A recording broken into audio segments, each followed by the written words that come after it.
Shri Venkateswara gold తాకట్టులో ఉన్న మీ బంగారాన్ని విడిపించి కొనబడును.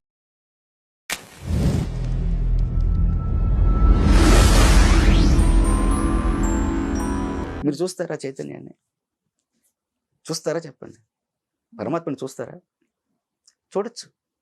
చూస్తారా అంటున్నాను, చూపిస్తానంటున్నాను. తప్పకుండా. ఆ చైతన్యాన్ని. అంటే మొన్న మీరు అన్నారు కదా, భగవంతుడిని చూస్తే తట్టుకోలేము. కాదమ్మా, భగవంతుడిని చూస్తుంటే ఉండే ఆనందము సహజంగా ఆనందము, మహదానందము, బ్రహ్మానందము, పరమానందము. పరమాత్మని చూసిన రోజున ఉండేటువంటి ఆనందాన్నే పరమానందం అంటారు. అది మీరు చూడొచ్చు. అది ఎంత ఆనందం ఉంటుందంటే, చెప్పాను కదమ్మా, అసలు కృష్ణుని చూస్తే మనం ఎలా ఫీల్ అవుతామో అసలు అది చూడొచ్చు. మీరే కాదు, ప్రతి ఒక్కళ్ళు కూడా చూడొచ్చు. ఇదేనమ్మా సనాతన ధర్మంలో ఉన్నది. చెప్పారు కదా, మీకు భగవంతుని చూపించేటువంటిది ఉంది. చెప్పాను కదా, గురువు పరమాత్మని చూపిస్తాడు అనేటువంటిది. అది మీరు భగవంతుని ఎలా చూడవచ్చో కూడా సనాతన ధర్మంలో ఉందమ్మా. అంతేగాని భగవంతుడు ఎక్కడో ఉన్నాడని గుండెలు బాదుకొని దేవుడా దేవుడా దేవుడా అని చెప్పేసి నేను చర్చిల్లోకి వీడికి వెళ్ళిపోయి ఏడవటం ఏంటమ్మా? పరమాత్మను చూసినప్పుడు పారవస్యం ఉండాలి. ఏడవటం ఏంటి చండాలంగా? నవ్వు వస్తుంది. ఎందుకు రా వాళ్ళు ఏడుస్తున్నారు, ఇట్లా పట్టుకొని ఏడుస్తూ ఉంటారు, కన్నీళ్ళు గారుస్తూ ఉంటుంటారు. ఇదంటారు అసలు. వాళ్ళని చూస్తే భలే జాలి వేస్తుంది నాకు. పరమాత్మని చూస్తే పారవస్యం ఉండాలి, పరమానందం ఉండాలి. అలా చూడాలంటే ఏం చేయాలో సనాతన ధర్మంలో చెప్పండి. మీరు పరమాత్మను చూడాలంటే మీరు ఏం చేయాలి? ఏం చేయాలి సార్?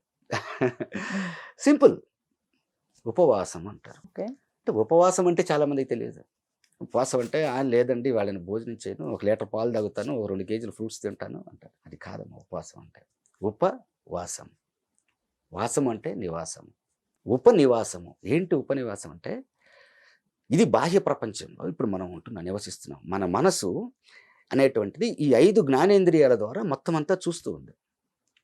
ఇది బాహ్య ప్రపంచంలో మనసు నివసిస్తుంది.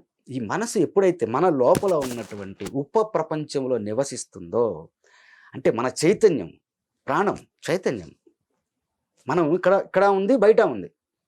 కానీ ఈ కళ్ళకి ఈ చైతన్యం కనిపించట్లేదు. కానీ మన లోపల ఉంది చైతన్యం.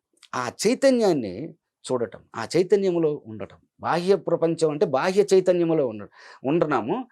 అంతర్చైతన్యం అంటే ఉప ప్రపంచం అనేటువంటి ఇక్కడ ఈ చైతన్యంలోకి ఉండటాన్ని ఉపనివాసము, ఉపవాసం అంటారు.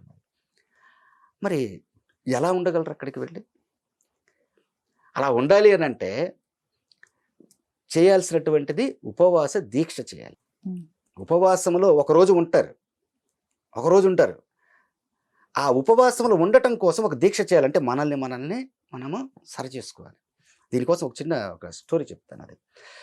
అదేంటంటే, ఒకనొక రోజుల్లో ఒక గురువు గారి దగ్గర ఒక శిష్యుడు చాలా కాలం పాటు శిష్యరికం చేసి గురువుగారు నాకు ఇప్పటిదాకా ఉపదేశం చేయలేదు, మీరు ఎప్పుడు చేస్తారనంటే, సరేరా ఒక పని చెయ్యి, ఈ సృష్టిలో ఈ భూమి మీద కనీసము పనికిరాని వస్తువు ఏదో కనుక్కొనిరా, నీకు నేను ఉపదేశం చేస్తా అన్నాడు.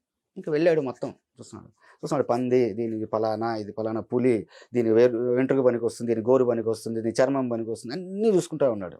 అలా ఒక రోజున ఒక రాజ్యానికి వెళ్తే అక్కడ రాజుగారి కుమార్తెకి పుట్టినరోజు చాలా ధూమ్ధామ్గా చేస్తూ ఉంటే ఈయన కూడా వెళ్ళాడు, బ్రాహ్మడు కదమ్మా.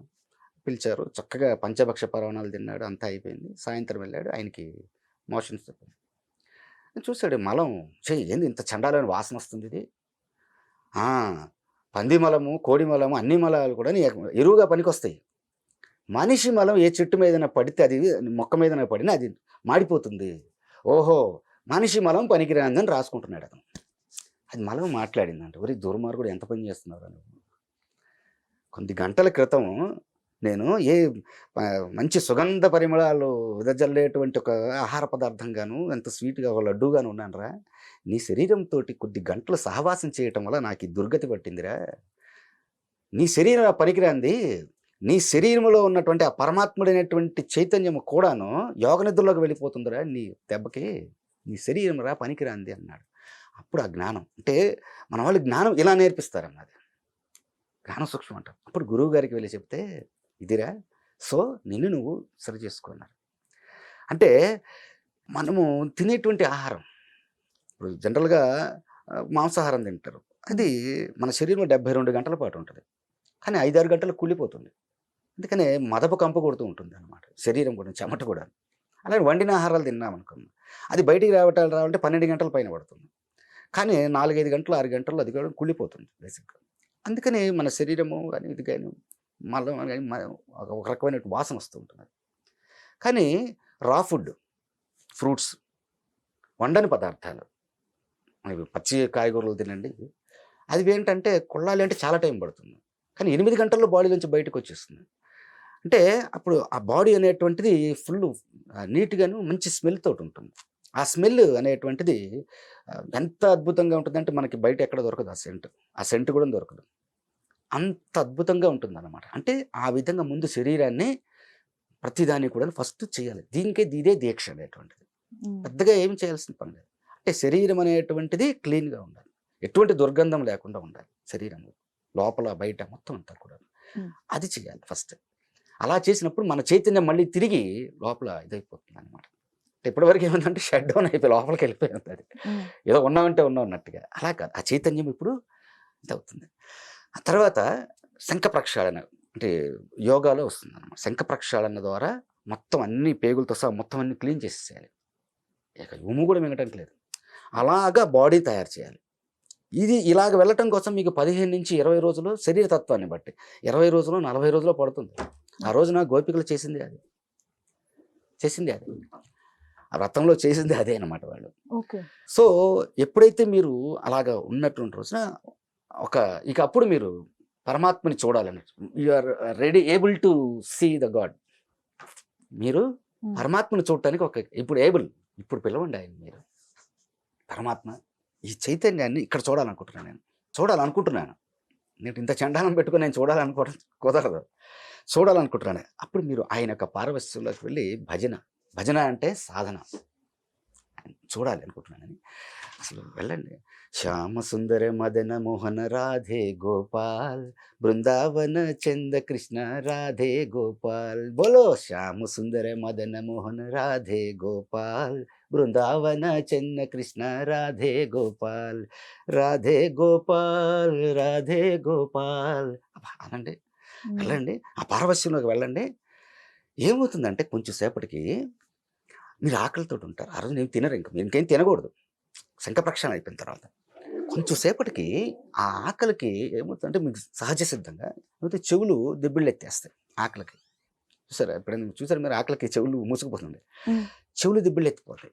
కొంతసేపటి చర్మం కూడా మందబారిపోతుంది, నాలిక పిడచకట్టుకుపోతుంది. అది అలా ఉండి మీరేమో ఈ పారవస్యంలో ఉంటారు, పరమాత్మని పారవస్యంలో ఉండిపోతారు. కానీ మీకు జ్ఞానేంద్రియాలు అనేటువంటి ఏవైతే ఉన్నాయో సెన్సర్స్, ఒక్కొక్కటి షట్ డౌన్ అవుతూ వచ్చేసి అన్నీ షట్ డౌన్ అయిపోతాయి. మీరు మాత్రము ట్రాన్స్లో ఉంటారు. ఈ మనసు ఇప్పుడు ఏమైతే ఉందో బాహ్య ప్రపంచంలో ఉండి చూస్తున్న మనసుకి ఇప్పుడు ఏం అర్థం కాదు, బయట షట్ డౌన్ అయిపోయింది. ఏం చేస్తుందంటే అప్పుడు లోపల ప్రపంచంలోకి వెళ్తుంది. గతములో చూడనటువంటి చైతన్యాన్ని చూస్తుంది అన్నమాట. ఎప్పుడైతే పరమాత్మ చైతన్యం ఎప్పుడైతే చూస్తుందో మనకు ఒక్కసారిగా ఇవన్నీ జస్ట్ ఓపెన్ అయిపోతాయి. మళ్ళీ ఇంద్రియాలను ఒక్కసారిగా ఓపెన్ అయిపోగానే అప్పుడు మీకు ఇంకేం కనిపించదు. మీకు కొన్ని కోట్ల సూర్యుల యొక్క కాంతి అనమాట. మీ సూర్యుడిలోకి వెళ్ళిపోతే ఎలా ఉంటుంది, అంతే ఉంటుంది. అది చూస్తుంటే ఎంత ఇదిగా ఉంటుందంటే మనం ఒక సూర్యుడిని మనము అలా చూడలేం. కానీ అసలు ఒక సూర్యుడు ఏంటి, కొన్ని కోట్ల సూర్యుల వెలుగు, ఒక మెరుపు ఉంటే చూసారమ్మా, అంతకంటే బ్రైట్ అనమాట. అది చూస్తుంటే అసలు మీరు ఎంత బాగుంది, ఆహా ఇంకా చూడాలి ఎంతసేపు చూసినా మీకు తనివి తీరదు. ఆ టైంలో మీకు ఒక అద్భుతమైన శబ్దం వినిపిస్తుంటుంది. ఆ శబ్దం మీరు ఎప్పుడు విని ఉండరు. మన మ్యూజికల్ ఇన్స్ట్రుమెంట్స్లో కూడా ఆ శబ్దాన్ని మీరు తెప్పించలేరు, సమస్య లేదు. ఆ టైంలో వచ్చే స్మెల్ ఉంటుందమ్మా, అద్భుతమైనటువంటి స్మెల్, నాలుక మీద అద్భుతమైనటువంటి రుచి, మనకేదో ఒక అద్భుతమైనటువంటి ఒక స్పర్శ శరీరానికి. అంటే ఇంతకుముందు అలాంటి అనుభవం ఎప్పుడూ ఉండదు. అదే పరమాత్మను చూస్తున్న అనుభవం. మీరు చూస్తూ ఉంటారు. మిమ్మల్ని ఎవరు డిస్టర్బ్ చేయకపోతే మీరు రోజుల తరబడి అలానే ఉండిపోతారు. ఎవరైనా వచ్చి అలా డిస్టర్బ్ చేశారంటే టక్మని మీరు గనక వచ్చారంటే అదేదో ఒక సెకండ్ కనిపించిపోయింది అన్నట్టుగా ఉంటుంది.